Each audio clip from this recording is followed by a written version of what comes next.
Director of the CIA, Bill Burns, says he is confident that China is considering giving lethal aid to Russia. How soon do you believe China could actually start providing that assistance?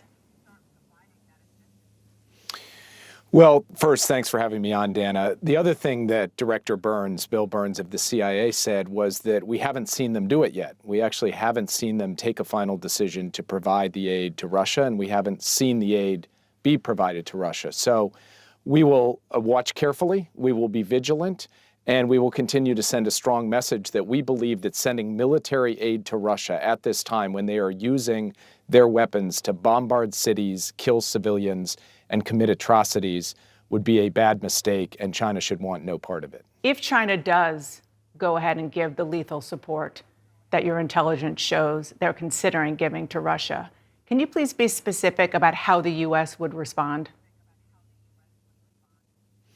Well, again, you're talking about a hypothetical situation because at present, China has not moved forward as far as we can discern. We have not seen them do it.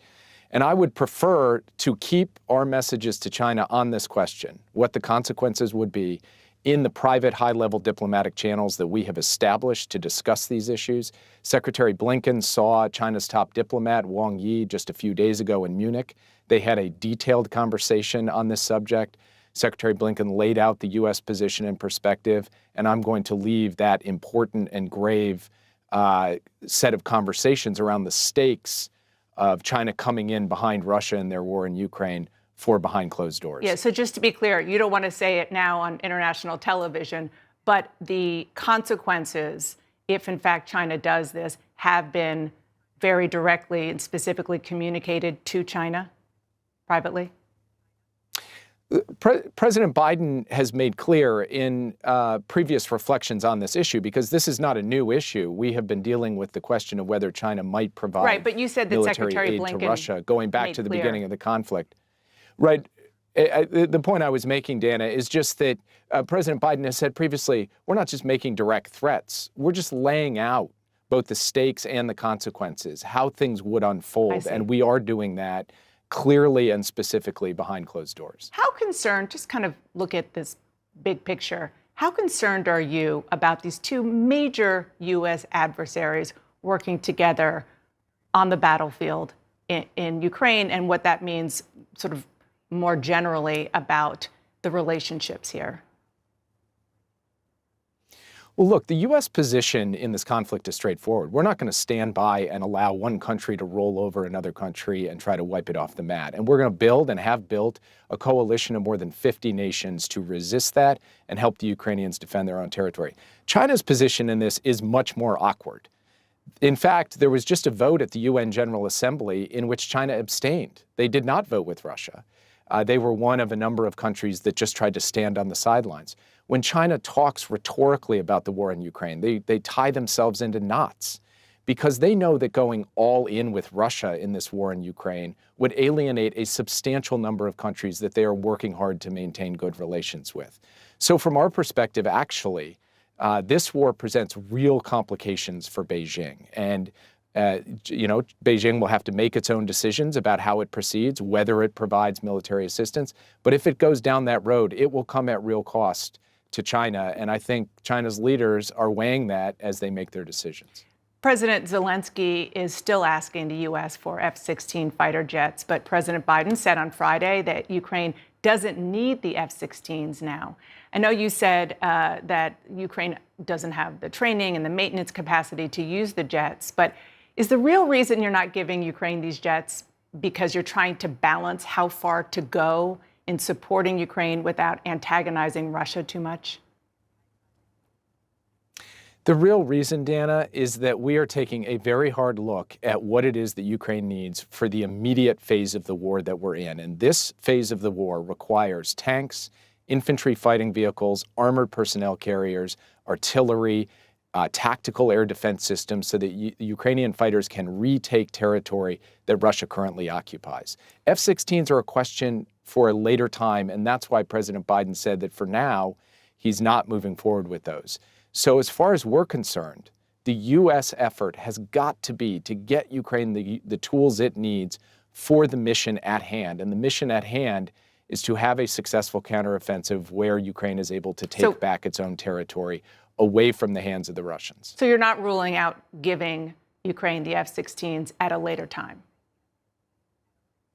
What President Biden said is what goes across the administration, and he was very clear. He said, I'm ruling them out for now. Got it.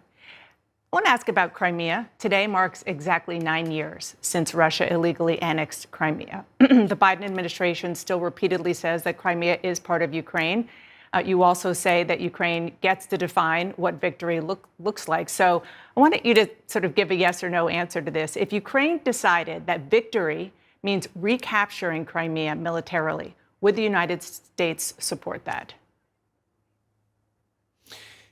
Dana, I can't give a yes or no answer to what is a hypothetical question. Right now, what President Zelensky is focused on is getting into the best possible position on the battlefield so that he can be in the best possible position at the negotiating table. And he spoke as recently as this week about diplomacy. We want to help Ukraine turn battlefield gains into diplomatic leverage. And that requires us to give them the military assistance they need to make those gains. What ultimately happens with Crimea in the context of this war and a settlement of this war is something for the Ukrainians to determine with the support of the United States. But I'm just not going to get into hypothetical questions because what we're facing today is a counteroffensive in the East and the South that we need to give them the tools to fight, and we are doing that. You know, you're talking about supporting Ukraine and you're talking about them taking the lead on how they define victory, which is understandable. It's their war. But the administration is also promising them that America will support them as long as it takes. Can you level with the American people about what expectations should be? Could there still be a full-blown war going on a year from now on the second anniversary that the U.S. is still supporting at the levels it is now? I can level with the American people in saying that war is unpredictable.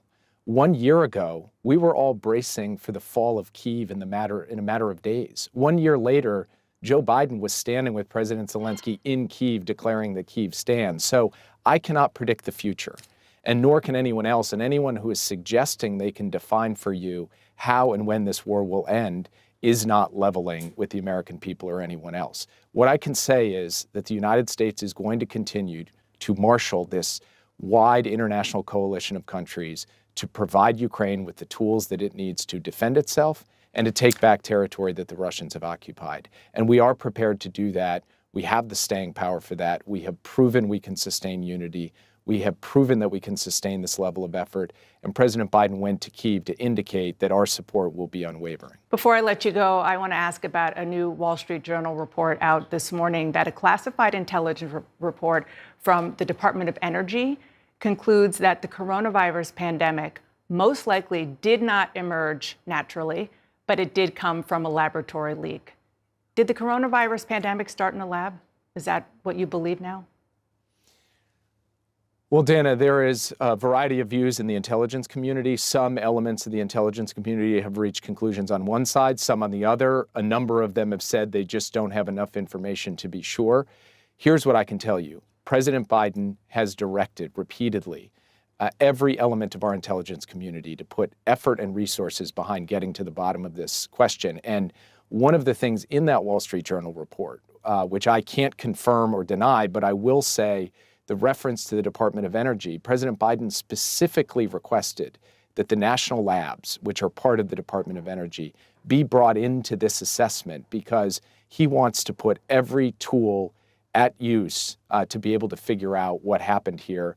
And if we gain any further insider information, we will share it with Congress and we will share it with the American people. But right now, there is not a definitive answer that has emerged from the intelligence community on this question.